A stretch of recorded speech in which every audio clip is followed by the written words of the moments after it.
নমস্কার, আমি সুমনা নিয়ে এলাম বেগুনের রেসিপি। দেখে ভয় পাবেন না, রেসিপিটা বানালে দুর্দান্ত টেস্ট হবে। তো বেগুনগুলোকে এরকম লম্বা লম্বা করে কেটে নিয়েছি। একটু সাদা তেলের মধ্যে রান্নাটা করব। তেলের মধ্যে কিন্তু অল্প তেলে ভেজে নিচ্ছি। বেগুন যদি ডিপ তেলে বেশি করে ভেজে নেওয়া হয় তাহলে কিন্তু বেগুনের মধ্যে ভীষণ তেল জবজবে হয়ে যাবে, রান্নাটার মধ্যে অনেকটা তেল হয়ে যাবে। এত গরমে বেশি তেল দিয়ে রান্না করা একেবারেই ভালো নয়। অল্প তেলের মধ্যেই রান্নাটা করব, একটু ধীরে সুস্থে সময় নিয়ে করতে হবে। দেখুন বেগুনটাকে ভেজে নিয়েছি, ঠিক এই রকম সময়ে বেগুনগুলোকে আমি তুলে রেখে দিচ্ছি। কড়া থেকে বেগুনগুলো আস্তে আস্তে তুলে নেব। এরপর দেখুন কড়ার মধ্যে একদম যত সামান্য তেল আছে, তো এর মধ্যে কোনো কিছু ফোড়ন দেওয়ার প্রয়োজন নেই।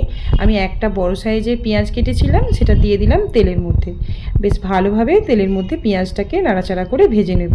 দেখুন অল্প তেলের মধ্যেই কম সময়ে কিন্তু রান্নাটা হয়ে যাবে, ঝটপট হয়ে যাবে।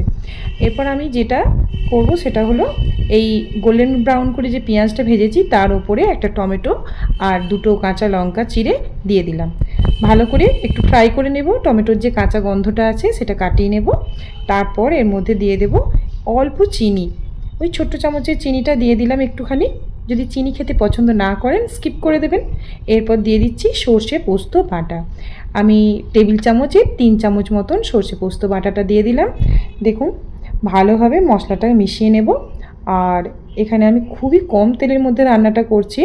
যদি মনে হয় যে হ্যাঁ আরও একটু তেল দেবেন, তো সেটা নিজেদের ইচ্ছা অনুযায়ী। তো কম তেলে খাওয়াটাই আমার মনে হয় এখন বেস্ট। এরপর মশলা যেভাবে কষিয়ে নিতে হয়, এর মধ্যে একটুখানি ঘরোয়া গুঁড়ো মশলা অ্যাড করব। তার মধ্যে দিলাম হলুদ গুঁড়ো আর দিলাম জিরে গুঁড়ো, ধনের গুঁড়ো। তো বেশ লবণটা নিজেদের স্বাদ অনুযায়ী দিয়ে নেবেন। এরপর একটু জল দিয়ে মশলাটাকে কষিয়ে নিচ্ছি। অল্প জল দিলাম, মশলাটা একটু সময় লাগবে কষতে, যেহেতু তেল কম আছে। তো জল দিয়ে নাড়াচাড়া করে করে মশলাটার গন্ধটা কাটিয়ে নেব। এরপর আমি এখানে আরও একটু পরিমাণ জলটা অ্যাড করলাম, ব্যাস। আর কিন্তু এখানে জল অ্যাড করব না। এখানে আমি 1 টেবিল চামচ মতন টক দই ফেটিয়ে রেখেছি, বাড়িতে বসিয়েছিলাম টক দইটা। 1 টেবিল চামচ মতন দইটা দিয়ে দিলাম। এরপর ভেজে রাখা বেগুনগুলো আমি অ্যাড করে দিচ্ছি।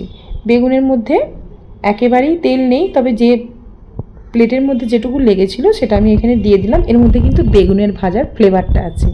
তো ব্যাস, রান্না একেবারে রেডি।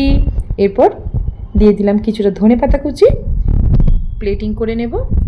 গরম ভাতের সাথে খেয়ে বলবেন আমাকে কেমন লাগলো, আর ভিডিওটা কেমন লাগলো অবশ্যই জানাবেন। আজকের ভিডিও এই পর্যন্তই। নতুন ভিডিও নিয়ে নতুন কোনো দিন আবার হাজির হয়ে যাব আপনাদের সামনে। আপনাদের ভালোবাসায় আমি নতুন নতুন ভিডিও নিয়ে আবার আসবো। আজকের মতো টাটা।